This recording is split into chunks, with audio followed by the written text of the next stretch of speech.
Hello guys. Pakistani cricketer Babar Azam को लोगों ने गाली देना शुरू कर दिया है। 7 साल में पहली बार वो आईसीसी की टॉप 10 रैंकिंग से बाहर हुए हैं। आइए देखते हैं पाकिस्तानी मीडिया किस तरीके से उनको गरिया रही है। ऐसा लगता है कि पूरे पाकिस्तान को कोई और मसला नहीं है मासिवाय बाबर आजम की फॉर्म के। और खैर क्रिकेट क्योंकि हमारी रगों में बसती है, पता नहीं कितनी देर तक बसेगी अगर इसी तरह से हमें मैचेस हारते रहेंगे। बाबर आजम के फैंस के लिए एक और बुरी खबर। For the very first time in से 10 सालों बाद बाबर आजम T20 इंटरनेशनल की बैटिंग रैंकिंग में टॉप 10 से बाहर हो गया। यहाँ है और इनके जो सोशल मीडिया की जो फैन है या इनकी सोशल मीडिया की जो आर्मी है वो इनको किंग कहते कहते नहीं थकती है। रमीज राजा भी कहते रहे कि जनाब बाबर आजम इतना अच्छा खेलता है कि मैं इससे शादी कर लूं। लड़ रहा है कप्तान से, बाबर लड़ रहा है हेड कोच से। बाबर कौन है? बाबर मेरे मुंह आगे मैं उसको ठोटे मारूं। तू पाकिस्तान को 4 साल से जलील करवा रहा है। अब तो खुदा का नाम है बाहर हो जा टीम से। नाम भी ले लेना चाहिए इसका। तो मैं कहता हूं ये टट्टू आजम जो है ना, इसको वैसे उठा के फेंक देना चाहिए। ये बहुत ही ठीक हो रहा है कि इनकी जो रैंकिंग जो तगमे शगमे है ये सब इनसे वापस लेने चाहिए। तो पहली दफा कोई पौने, हालांकि जब ये टॉप पे भी थे तो पाकिस्तान का कोई बहुत फायदा नहीं हुआ, तो अगर अभी बाहर टॉप 10 में से निकल भी गया तो भी क्या फर्क पड़ता है भाई। इसका जिम्मेदार बोर्ड भी है, लेकिन मैं बोर्ड पुराने वाले बोर्ड पे ज्यादा जाऊं क्योंकि ये रैंकिंग कोई अभी नहीं बनी है। ये काफी अच्छे से हम लोगों की परफॉर्मेंस जो है वो खराब होती गई। सारे इसके जिम्मेदार हैं, ऑफिशियल्स भी हैं, सब लोग हैं।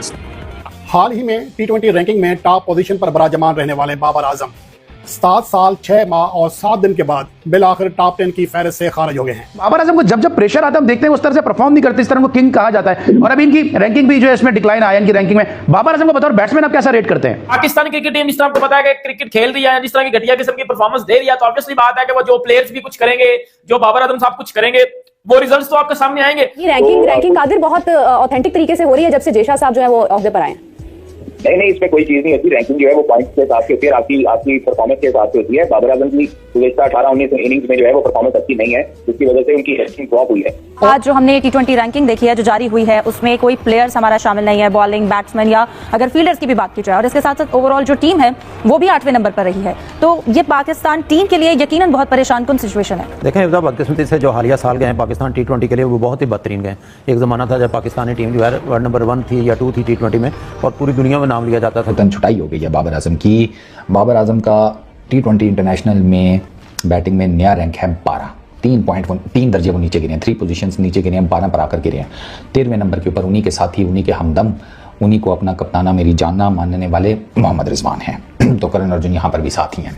बाबर ना रिजवान और ना ही नसीम शाह, जी हाँ, पाकिस्तान के T20 वर्ल्ड कप 2026 के प्लान से इनको माइनस कर दिया गया। नहीं रहना चाहिए, हमें ये कबूल नहीं है। ये नालायक आजम है और ये वर्ल्ड कप में भी हमारा नाम डुबोएगा। ये दिन देखना पड़ रहा है कि आईसीसी रैंकिंग है ना, उसमें टॉप 10 में पाकिस्तानी ना बैटर और ना बॉलर आ रहा है। वो आईसीसी रैंकिंग्स जो हमारा मान हुआ करती थी, world number 1 Babar Azam ICC ranking में ये वो, और उस पर प्रमोशनें होती थी, पेड कंपेनें चलाई जाती थी। आज उस गुब्बारे से भी हवा निकाल के रख दी है आईसीसी ने। मोहम्मद रिजवान 7 दर्जे तरक्की के बाद काफी ज्यादा स्लिप हो गए। अगर बैटर्स की रैंकिंग की बात करें तो आज बाबर आजम 3 दर्जे तनज़्ज़ुली के बाद टॉप 10 की फहरिस्त से खारिज हो गए हैं। उसकी वजह यह है कि वो लगातार 2 सीरीज में यानी कि आखिरी 8 T20 इंटरनेशनल मैचेस में पाकिस्तान की नुमाइंदगी नहीं कर सके, जिसकी वजह से उनके पॉइंट्स कट रहे हैं बदस्तूर। और अब वो 2775 दिन के बाद 2775 डेज के बाद टॉप 10 की फहरिस्त से खारिज हुए हैं। आखिरी बार अक्टूबर 2017 में वो टॉप 10 से बाहर थे। तो पाकिस्तान की T20 की टीम बहुत मजबूत है, लेकिन फिर ऐसे भी दिन आए हैं जो आप खुद बता रही हैं कि मोहम्मद रिजवान और बाबर आजम जो है अमूमन जो है टॉप 10 में कम शामिल होते थे। वो क्योंकि ना सिर्फ जो है वो टेस्ट टीम से T20 की टीम से बाहर हुए, बल्कि रैंकिंग में भी टॉप 10 से निकल गए। उनके अलावा तो पहले भी कोई नहीं था। फखर जमा किसी ज़माने में होते थे, कुछ अर्सा शाहीन अफरीदी बॉलिंग में रहे T20 में, अब वो भी बहुत पीछे चले गए। ज़्यादातर प्लेयर की तनज़्ज़ुली हुई है हाल। अच्छा, टेस्ट क्रिकेट में बाबर आजम ऑलरेडी 21वें नंबर पर है और ओडीआई क्रिकेट में वो राइट एट द टॉप हैं, पहले 2 में 2nd नंबर के ऊपर। ठीक है, बाबर आजम की ये जो गिरान मजीद हुई है, इसमें डेफिनेटली उनकी जो रिसेंट T20 इंटरनेशनल में परफॉर्मेंसेज हैं उनका बड़ा अमल दखल है। स्कोर्स कोई नहीं खास हो रहे बाबर आजम से। पाकिस्तान सुपर लीग में भी बाबर आजम के सिर्फ 288 रन हैं, जिसमें 36 की बैटिंग एवरेज है, 36 की स्ट्राइक रेट 128 का।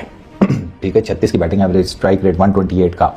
तो वो बाबर आजम का ना जिसे कहते हैं कोई हिसाब किताब बन नहीं रहा। और बाबर, ऐसा मैं नहीं कह रहा, ऐसा पाकिस्तान के एक बहुत ही सीनियर जर्नलिस्ट हैं, इनकी न्यूज बड़ी पक्की होती है। औरंगजेब भाई इन्होंने ये न्यूज दी और साथ ही साथ ये भी कहा है सुफियान मुकीम, शाहीन शाह अफरीदी, इन दोनों को शामिल किया जा रहा है वापस वर्ल्ड कप के प्लान्स के अंदर, जो कि अच्छा फैसला है। अच्छी बात है, बेहतरीन बात है कि ये जो डार्क तरीन टाइम है पाकिस्तान की क्रिकेट का, तो उसके जिम्मेदार जो हैं, जिनकी कप्तानी में ये सिलसिला शुरू हुआ है, वो बाबर आजम है। यही डिजर्व करते हैं। इंडिविजुअल ग्लोरी के लिए खेलते खेलते पाकिस्तान का पूरा सत्यानाश कर दिया। सिर्फ Babar Azam is not responsible, लेकिन चूंकि ही वाज द कैप्टन जब से ये सिलसिला स्टार्ट हुआ है, हार हार और हार, तो इसलिए बहुत ज्यादा जो ब्लेम है वो बाबर आजम को जाता है।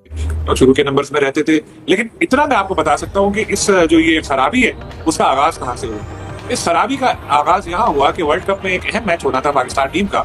उस वक्त की एक आला शख्सियत थी पाकिस्तान की, उसने एक हमारे जो कैप्टन थे सरफराज, उन तक पैगाम पहुंचाया कि जी इस मैच में आपको टॉस जीतकर ऐसा करना है। सरफराज ने वो नहीं किया, और ज़ाहिर उनका अकेले का डिसीजन था नहीं, बहुत सारे लोग उसमें इन्वॉल्व थे। उसके बाद सरफराज ज़ेरे अताब आए, उन आला शख्सियत ने कहा कि इसको कप्तानी से हटाओ। हालांकि पता नहीं कितनी सीरीज वो जीते हुए थे, बाकायदा प्लान किया गया कि उनको फिर उसके बाद कैप्टनसी से वो हटे। वहां से ग्रेजुअली हमारी टीम खराब होना शुरू हुई। कुछ नहीं, नथिंग है। और बाबर आजम की जो फॉर्म है वो आपके सामने है, और ये उसी फॉर्म, गिरती हुई फॉर्म के सारे शाखसाने हैं और कुछ भी नहीं है। तो वो बाबर आजम का, हालांकि अभी मैं उस दिन भी आपको कह रहा था कि अभी T20 इंटरनेशनल कैरियर ख़त्म नहीं हुआ। माइक हैसन ने बड़ा क्लियर कट कह दिया कि ऐसा नहीं है, कि वो बिल्कुल ही हमारे प्लान्स का हिस्सा नहीं है। अगर प्लान्स का हिस्सा ना होते तो ये जो भी कैंप लगा LCC के अंदर, उसमें वाइट बॉल क्रिकेट से रिलेटेड, स्पेशली T20 क्रिकेट से रिलेटेड, तो उसमें बाबर और रिजवान क्या कर रहे हैं फिर। तो ऐसा नहीं है कि बाबर का इन पर्टिकुलर अगर हम बात करें तो कैरियर फिनिश हो गया है, नहीं। बाबर की कुछ जगहों के कुछ मतलब उनको अपनी चेंजेस करनी पड़ेंगी बैटिंग टेक्निक में ना सही तो माइंडसेट में आप कह लें। 2011 का सेमीफाइनल से बाहर हुआ, उसके बाद आपकी क्या परफॉर्मेंस थी आपको याद होगी। तो पाकिस्तान बड़ा कमबैक हुआ था वर्ल्ड कप के अंदर, उसमें बाबर रिजवान का बड़ा जोर था, नसीम शाह का भी। चलो बाबर और रिजवान माइक हैसन के क्राइटेरिया में पूरे नहीं उतरते क्योंकि वो स्लो खेलते हैं। नसीम शाह बेशक अभी वो आउट ऑफ फॉर्म है, लेकिन है तो वो हमारा मेन बॉलर। क्या ये जल्दबाजी नहीं है कि नसीम शाह को वर्ल्ड कप प्लान से माइनस करना? और जो फैंस है वो आइडेंटिफाई अपने आप को करते हैं सक्सेस स्टोरी के साथ। बाबर आजम की लाजवाब सक्सेस स्टोरी रही है, इसमें कोई शक नहीं है कि तीनों फॉर्मेट्स के बहुत बड़े वो प्लेयर हैं। अनफॉर्चुनेटली क्या होता है कि जब आप मैच हारते हैं और आपने अगर रन्स नहीं किए होते और अगर आप बाबर आजम हैं, तो फिर हेडलाइंस आपकी लग जाती हैं कि इतना ग्रेट प्लेयर होते हुए हम मैच कैसे हार गए और इन्होंने क्या किया, इनकी कंट्रीब्यूशन क्या थी। और फिर ये सोशल मीडिया का दौर है, जिसका दिल चाहता है वो किसी की भी पतलून उतार सकते हैं। अनफॉर्चुनेट है सिनेरियो, क्योंकि पाकिस्तान में बल्कि दुनिया में ही हम हीरोज को टारगेट करना शुरू कर देते हैं। वो के बीच में एक आध जगह परफॉर्मेंस बेहतर भी हुई, थोड़ा ऊपर भी है, लेकिन एक तबाही की बुनियाद वहां से डाल दी गई थी। वो जो इंटरफेरेंस हुई, जो एक उससे शुरू हुई क्रिकेट हमारी खराब